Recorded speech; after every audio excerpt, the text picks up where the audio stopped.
আসলে একটা জিনিস আপনাদের মাঝে জনসাথে শেয়ার করতে আসছি, সেটা হচ্ছে হসপিটালের অপর নাম হচ্ছে সেবা, আর ডাক্তারের অপর নামও হচ্ছে সেবা। আর এই সেবাই হচ্ছে সর্বোত্তম ইবাদত।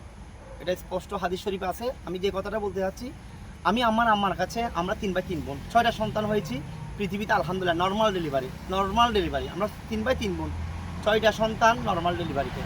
কিন্তু আপনি 15 বছর পিছনে যান, আলহামদুলিল্লাহ কোনো ধরনের এখানে আপনার বাংলাদেশে সিজার জিনিসটা ছিল না। আমরা নর্মাল ডেলিভারিতে এই পৃথিবীতে আগমন করছি, কোনো ধরনের সিজার ছিল না।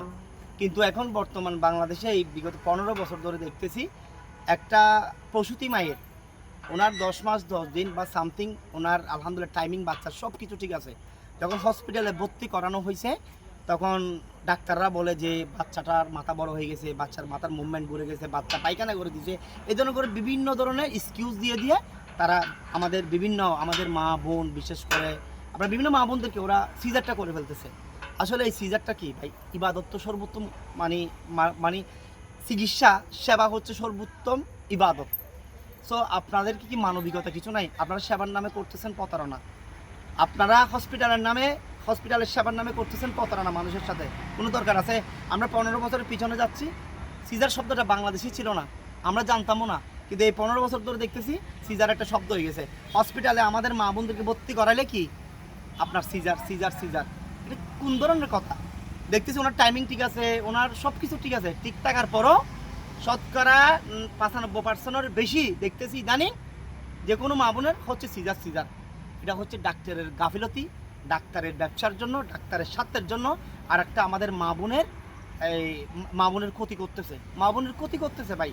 এগুলো আপনারা ভাই মরবেন তো ভাই, আজ না হয় কালকে পৃথিবীতে আপনি মরবেন, মৃত্যুটা আপনার জন্য অবধারিত, বাধ্যতামূলক এটা ভাই। আপনারা সেবার নামে মানুষের সাথে প্রতারণা করিয়েন না, দরকার নাই তো, মরবেন তো ভাই। আপনি দেখেন একটা নর্মাল ডেলিভারি হলে সেটা 2-3 দিনের ভেতর ওনার যার বাচ্চা হয় তাকে রিলিজ দিয়ে দিতে হয় হসপিটাল থেকে, বিল আসে 10 থেকে 12,000 টাকা। কিন্তু সিজার হলে 5 দিন 6 দিন রাখতে হয় হসপিটালে, বিল হয় 50 থেকে 60-70 হাজার টাকা। তাদের হসপিটালের স্বার্থের জন্য, ডাক্তারের ব্যক্তি স্বার্থের জন্য একটা মা বোনকে ওরা দাগি করে দিচ্ছে। একটা মেয়ের সিজার করলে ওনার মেরুদণ্ডর ব্যথাটা মৃত্যুর আগ অবধি থেকে যায়। অশ্বে পূর্ণিমার যত কিছু হয় তখন মেয়েদের নাকি এই ব্যথাটা উঠে। এটা খুব কষ্ট হয় আসলে আমার মা বোনদের, এটা খুব কষ্ট লাগে আসলে। 15 বছর আগে তো ভাই সিজার শব্দটা ছিল না, কিন্তু 15 বছর ধরে আপনারা কি জন্য সিজারটা আনছেন? আপনারা যদি একটু ধৈর্য ধরেন, একটু মানবিক হন প্রিয় ডাক্তাররা, ইনশাল্লাহ আমি আশাবাদী, আশা রাখছি বাংলাদেশে সিজার শব্দটা উঠে যাবে। আমি ডাক্তারের কাছে অনুরোধ করবো, বাংলাদেশে যেগুলো গাইনি ডাক্তার আছে সবার কাছে আমার অনুরোধ থাকবে, আপনারা সেবার নামে প্রতারণা করবেন না, হসপিটালের নামে প্রতারণা করবেন না। একদিন তো মরবেন।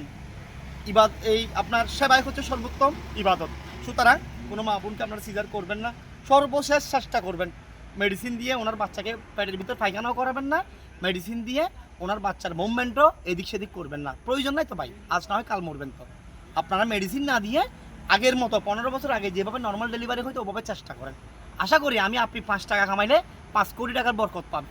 আর এখানে মানুষ থেকে যে জুলুম করে টাকাটা খাচ্ছেন, নিচ্ছেন, সিজার করে সেবার নামে প্রতারণা করে খাচ্ছেন, সেটা আপনাদের থেকে অন্য দিক দিয়ে চলে যাবে। আমি কোনো ডাক্তার দেখি নাই বড় বড় বিল্ডিং করে সুস্থ আছে, কোনো ডাক্তার নাই, কারণ এটা টাকাটা হক না, এটা হারাম।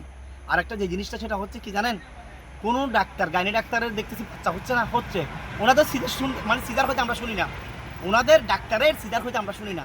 ডাক্তারের কোনো সিজার নাই, সিজার হচ্ছে আমাদের সাধারণ জনগণের। ডাক্তারের সিজার নাই, ডাক্তারের নর্মাল ডেলিভারি, কিন্তু সিজার হচ্ছে কি আমাদের সাধারণ জনগণের। সুতরাং এইসব প্রতারণা, এইসব দুঃখবাজি থেকে, মানুষকে কষ্ট দেওয়া থেকে আপনারা দূরে আসুন, সেবার নামে প্রতারণা করবেন না। ধন্যবাদ সবাইকে, ভিডিওটা শেয়ার করবেন। আমার কথা যদি কেউ কষ্ট পেয়ে থাকেন আমাকে ক্ষমার দৃষ্টিতে দেখবেন, আমি হকটা তুলে ধরার চেষ্টা করতেছি। সেবার নামে প্রতারণা করবেন না প্রিয় গাইনি ডাক্তার আপুরা। সালাম আলাইকুম।